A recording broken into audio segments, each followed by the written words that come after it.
Hello, everyone. Welcome to the first episode of this podcast, Building Mission Critical Skills to Navigate the Gen AI Transformation, Learn, Grow, Thrive. This is a podcast series that is powered by Coursera for Business and People Matters, and I'm excited to kick us off. This series is designed to help leaders and learners harness the power of Gen AI, equipping companies to not just adapt but thrive. And I'm going to be your host. My name is Raghav Gupta. I'm the managing director of Coursera in India and Asia Pacific. Over the next couple of weeks or so, we will dig deeper into all things AI with a wide range of guests from various industries and also, I should say, different countries, India and parts of Southeast Asia as well. And just to set a little bit of context before I invite my first guest, clearly the global race for AI literacy is on. We're seeing a lot of what's happening in the media, what's happening in our own companies as well. At Coursera as well, we've recently launched the sixth edition of our Global Skills Report, which looks at what 150 million people around the world are learning on the Coursera platform. And the recent version of the GSR, like we call it, shows a 1,270% increase in Gen AI course enrollments in Asia Pacific compared to last year. And just goes back to my earlier point that the Gen AI literacy race is on for sure. That being said, in 2024, India's IT industry, tech industry has been adopting this technology, transforming itself with Gen AI. And we're seeing a lot of reports coming in talking about, Gen AI capabilities influencing roughly half of business deals. It's having a significant impact on revenue as well. And so seems like this is a technology that's here. It's coming in very quickly. It's having a sizable impact on businesses as well. And then alongside this, despite being the second largest hub for AI talent, India faces critical skill gaps in AI, machine learning, big data, and analytics. And we're seeing many tech companies, realizing and actively working on this, that they must reskill, upskill their employees in AI and ML to navigate this transition effectively. So in today's episode, we'll focus on bridging the tech talent gap to harness AI's full potential. And we will explore strategies to address the skill gaps and fully leverage AI's capabilities as well. I'm really excited and pleased to welcome our guest today, Rasesh Shah, Chief Practice Officer EdTech at Fractal. Rasesh brings extensive expertise in leveraging technology to drive business transformation. So happy to have you with us today, and thank you so much for taking the time as well. My pleasure, Raghav. We'll talk about various topics over the course of this podcast, and I'd love to leverage your experience. But we have Rasesh, folks who are going to be in our audience who are conversant with technology, who are also non-tech users of Gen AI and AI, and Coursera's co-founder Andrew Ng said this back in 2016, I think, and he said AI is the new electricity. And I think the intent behind that comment was that some people know how electricity is produced, but everybody uses electricity. And similarly, in the case of AI, and more so in the case of Gen AI, right, all of us should know, if not already, how to use this technology. So could you just start with demystifying this technology for us? What does it mean, just both for a tech, but also importantly, a non-tech audience? Sure. So thanks, Raghav. Let me start by saying that this is a new breed of AI which is game changing, and it is game changing in three ways. For the first time in history, we have a technology that aims to understand us. With every new technology, we humans are expected to learn the technology so that we could use it better. Like we all get a driver's license before we are allowed to drive a car. This breed of AI, like ChatGPT, Midjourney, is very different. It welcomes our half-baked thoughts, incomplete sentences, and misspelled words, and yet somehow it understands our intent and does its best to answer the questions. The new AI seeks to understand us and doesn't seek to be understood. That is a game changer and a huge equalizer. No prior understanding of the technology is necessary to get started. That's number one. Number two is that this AI is super responsive to our needs. These AI systems are designed and trained to please human beings. Techniques, techniques such as reinforcement learnings from human feedback have ensured that these AI systems produce answers that aim to satisfy and delight us. And when you provide feedback, these systems seem to learn very quickly in the space of the conversation to provide you more relevant and better answers. And third, this AI is more knowledgeable than ever before. AI models like GPTs go beyond traditional search engines, encapsulating the world's collective knowledge and understanding the context as well as the intent behind the user queries. The most common analogy for this is to think of it as a library with all the books stacked with all the books ever written. Now, traditional search engines function like a library's index card system where you find the books based on a specific title or keywords. In contrast, AI models like GPTs are akin to a librarian who understands your question, understands your context and intent as well, and then instead of pointing you to the shelf, it points you to the book or excerpts or summaries of where exactly the answer is. And that level of sophistication or comprehension is a significant leap in how we access and utilize the vast reservoirs of human knowledge. Now, what's more, AI is improving all these capabilities every day, as evident by the new breakthroughs released ever so often. Regardless of one's belief or skepticism, the influence of AI innovation extends beyond mere rhetoric. That's what this new technology is all about, and I think it is here to stay. I love it. I think it's wonderful how you've kind of laid it out in 3 points. And I think, Rashesh, what you said as well, that look, before we start driving, you have to get a driving license, and obviously you have to learn how to drive. This is a super powerful technology, like you laid out, and spending the time and effort to learn it is beneficial eventually if you want to go from place X to Y. The one additional thing which comes to my mind, which I will add on, which I think all of us are witnessing as well, is as all of this new technology keeps coming, the pace of adoption of technology is just getting faster and faster and faster, right? And Absolutely. this stat that I think is spoken about often, that how long did it take for any technology to be adopted by 100 million users around the world, often kind of gets spoken about. I believe with mobile phones it was 16 years, with the internet it was 7 years, and with chat gpt it was 2 months. So just the Two pace at months. which technology is accelerating is Exactly. quite astounding as well. Exactly. Absolutely. The pace at which it is changing. When I started my career in the analytics field, which is about 15, 16 years ago, the half life of knowledge was about 3 years. Today, the half life of knowledge is 18 months. Before the advent of ChatGPT, it was, we'd come down to 18 months.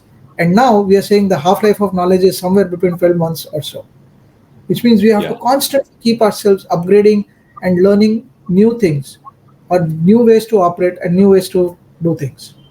Yeah, yeah. And that's a great segue into what I'd like to get into next, right? You've been a CIO and you have experience there, you're chief practice officer.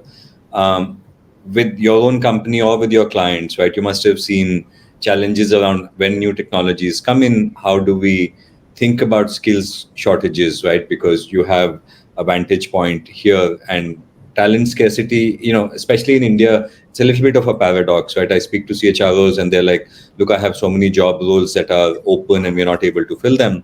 And I speak to students and campus, academic leaders, and they're like, there aren't enough jobs. So there is a little bit of a paradox that we see in the country as well. Training and skill development are, important, but at the same time, everybody's busy with life in general, right? You're busy with work in general as well. So, what's been your kind of, approach to this? How have your own company or possibly your clients thought about skill development amongst working professionals? How do we keep talent relevant as the half life of skills keeps becoming shorter? So, great question, Raghav. The way I would like to answer this is that the way Fractal works, we are a 25-year-old company and we are the pioneers of analytics in India, AI and analytics in India, we are the pioneers of it. What we realized upfront is that the traditional way of training or upskilling does not work for us. And therefore, about 12 or 13 years ago, we incorporated what we now call it as the Fractal Analytics Academy. And we formulated our own strategy, our own way of learning. In this academy, what we emphasize is the importance of how humans make decisions. So it's not about learning the skills or the tools or the techniques, but we focus on the entire decision making process and how humans make decisions, so that we just don't focus on data science, but we also focus on incorporating behavioral science into the design work, so that into behavioral science and design into our work to help our clients achieve the end objective, which is about making better decisions. That's our whole mission. Now, what we believe is that just solving a problem at scale involves three different things. And we call that as the AED framework, which is the AI, engineering, and design. If you just look at a triangle, these 3 points, the ends of the triangle, A, E, and D. That's how we look at it. And let me give you an example of what I mean by that, and why this framework, thinking about the skills in this framework, is very important. Let's take a call center operations, for example. In a call center operations, what happens is that a call comes in, the caller tells the issue to the telecaller. Something happens in the background, a response comes in, the telecaller tells the client. We might have built in the best AI algorithm in the backend, and that gives him the right answer the first time itself, based on the query that the telecaller is telling him. However, but it takes, because of the different permutation combinations, the processing that it needs, it takes about 20 seconds for the engine to give a response back. Now, you might have a great answer, but it's not applicable or it's not workable in the real context, because it takes 20 seconds and for the response to come back, and it doesn't work in the real life. You need a response to come back in 1 or 2 seconds. What this means is that you have a great AI solution or a great analytics solution, but it's not been engineered for the response time or the scale at which it needs to operate. So you need a great AI solution or a great AI solution, yes, but you also need a great engineering also along with it, so that the solution that you have built in scales out or gives the response in the appropriate time. Are these two things enough? Answer is no. If you give the response back in a way that the telecaller cannot consume, then that solution is useless. And that is where the design aspect comes in, and that solution therefore that you have built in has to give the right answer the first time, has to give it in the sub-second or a 1 second response, and should also be consumable by the telecaller, which means that you need which is good AI, good engineering, and a good design in place to solve the telecaller's problem. Now, if you look at this, AI, engineering, and design, getting these three skills in one person is next to impossible. That's just impossible. We have tried it, it doesn't work. And therefore, what we have formulated is we formulated career paths for people to learn about it. And we, using this framework, what we have formulated is you have a career path for AI or a data scientist, you have a career path for data engineers, you have a career path for design, and so on and so forth. And then we train people along those things, along all these three career paths. And what we have realized is that the person, he or she who is a learner, has to be good at any one of these three domains. And if he or she is good at AI, let's assume that he writes great algorithms, then and has a good understanding of the engineering part of it, then we'll teach that person to be better at engineering.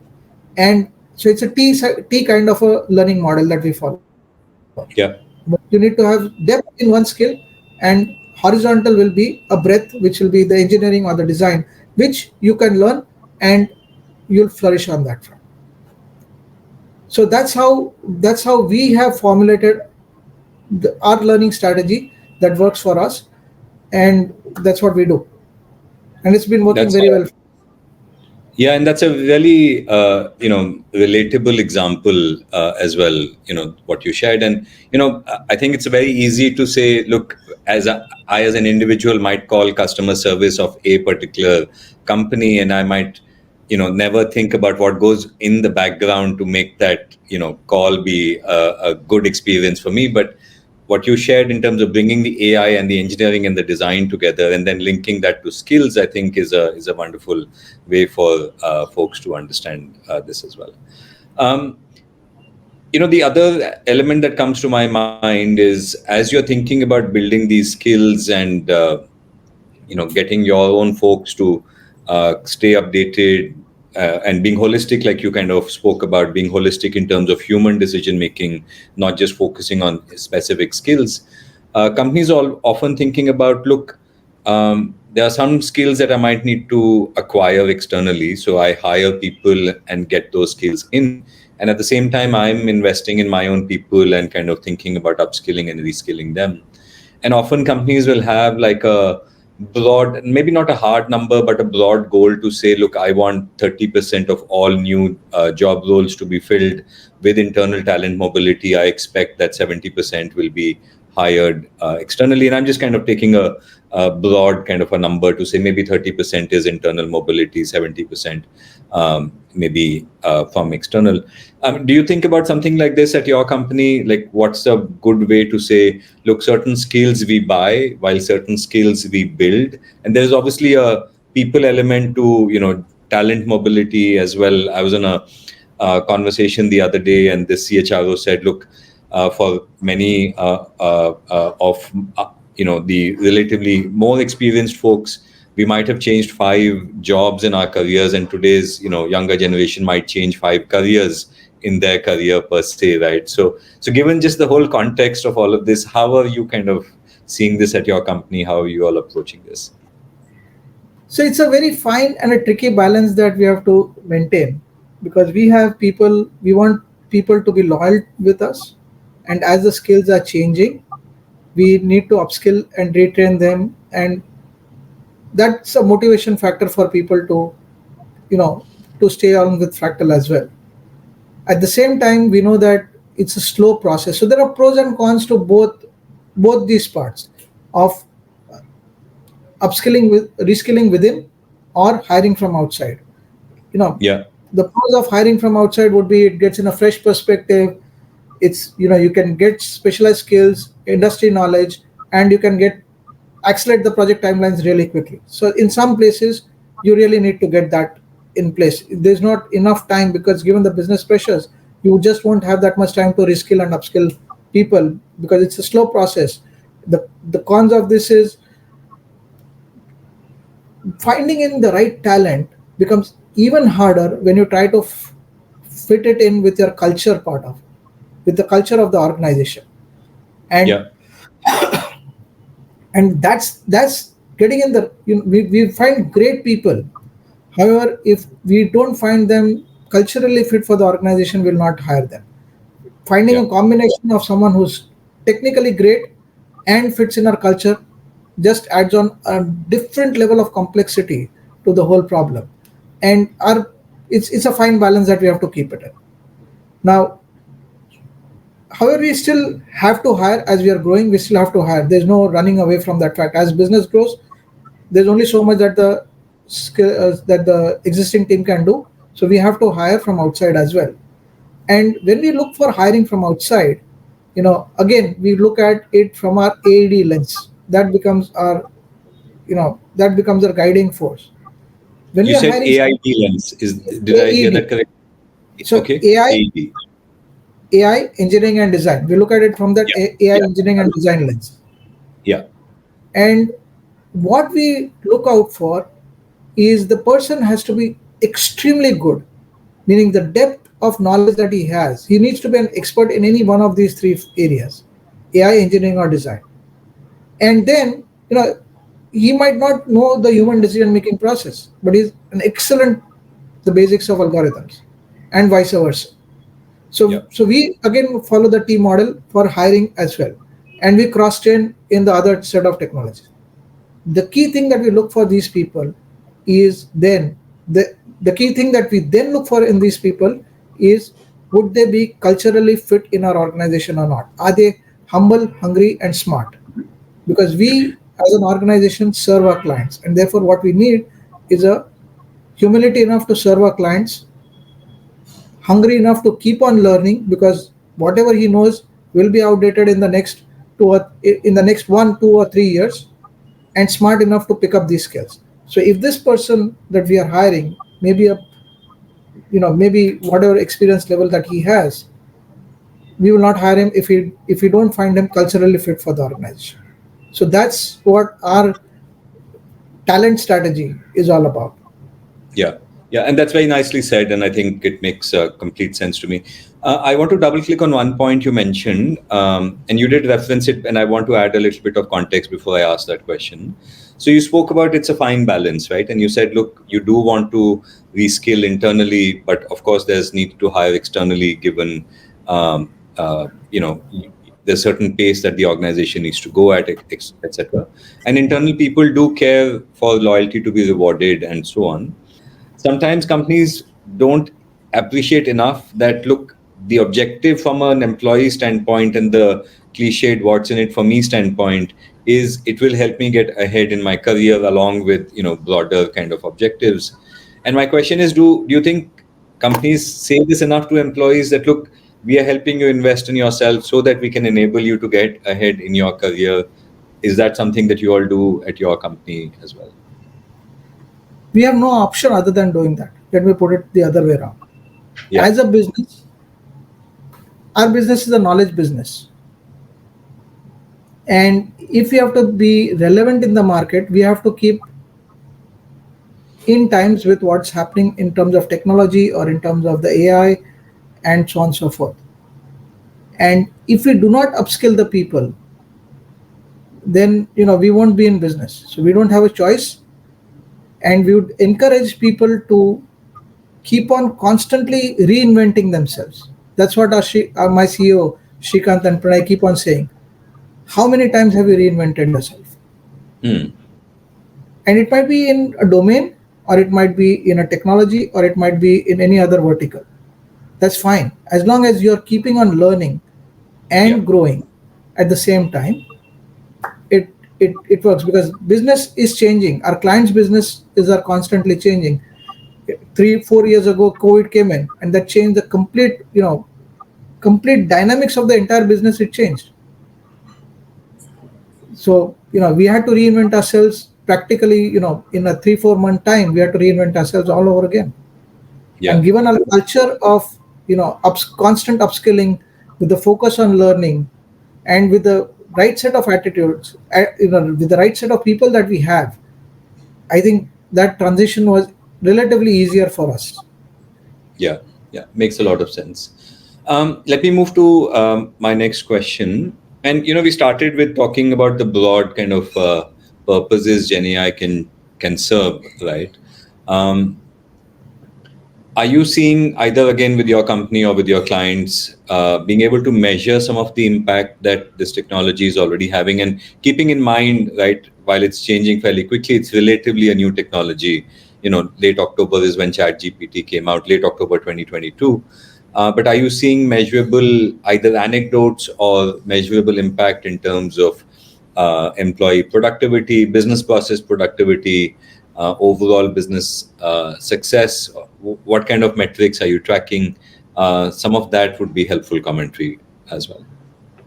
So measuring the success of business is at a relatively nascent stage.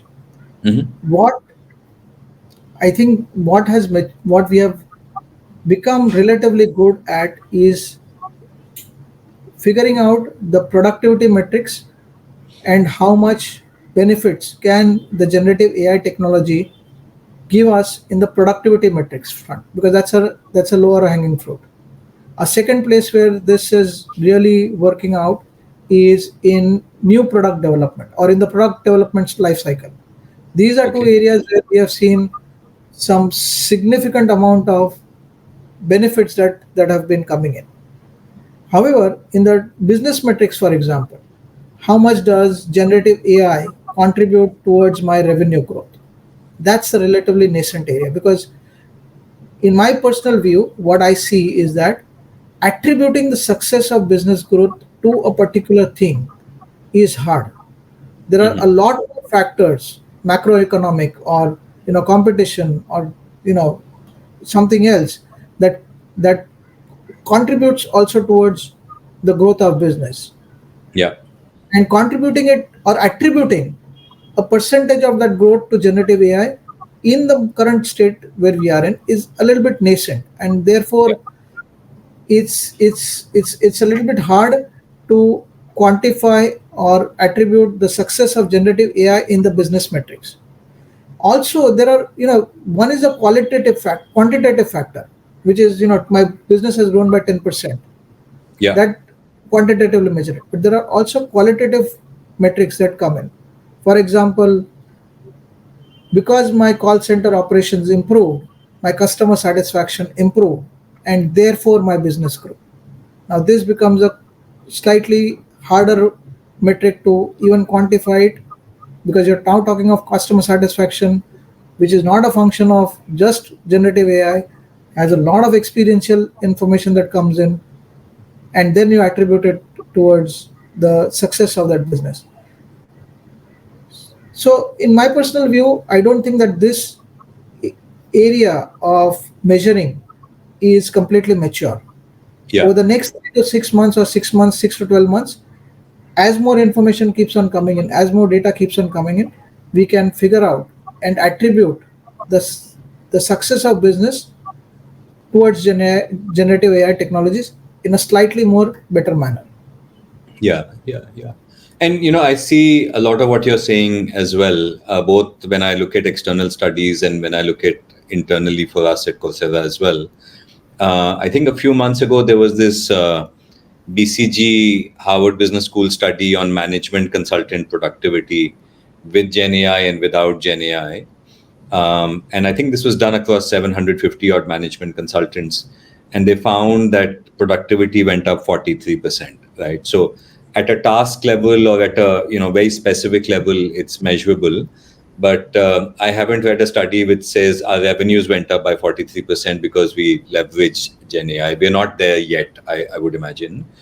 And internally also on our side, right, we have this product at Coursera called Course Builder, which is a Gen AI based product feature where you can, using human language, give instructions to the tool about what kind of course you want, who you are teaching, what your learning objectives are, and it will mix and match content and give you a course which you've kind of asked for, and it does it fairly quickly and all of that. And a lot of the feedback we are getting, I heard this from a university vice chancellor once, that look, faculty was taking 4 months or 5 months to develop new courses, and now they're able to do it in 2 weeks. So again, it's efficiency and it's quality of experience. I know at Coursera that 200 companies are using Course Builder, and they have launched 500 courses. I don't know if our revenue has gone up because of that as yet, right? So yeah, just kind of linking to what you shared as well. So revenue will go up. Yeah, What will be difficult is, has it gone up because of the course builder? And if correctly. yes, And how much of it will go? How much of yeah, it? So attributing the percentage because of course builder would be hard at this point yeah. of time.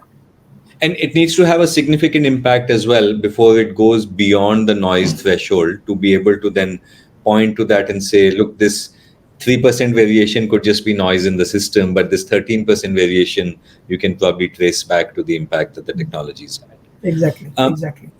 I want to just double click on one point you shared earlier. You mentioned product development cycles are more efficient. Would you be able to share a little bit more on that? Maybe an example that comes to mind as well? Sure. So we did a project for one of the large CPG majors, and when they launch a new product, there are multiple stages in which they need to launch the product in. So Okay. they'll have a sample that is created, a new variant that is created, then they'll test market it, then they'll roll it out into a smaller area, smaller region, country, then region, then global. Now, this Hmm. entire cycle, if you can just visualize it, it takes in a lot of time. It takes in at least 6 to 9 months.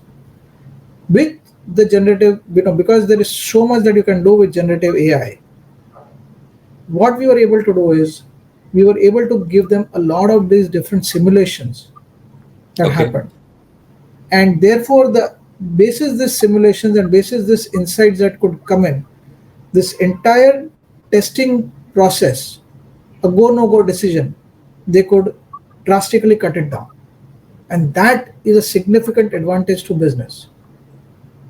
Yeah.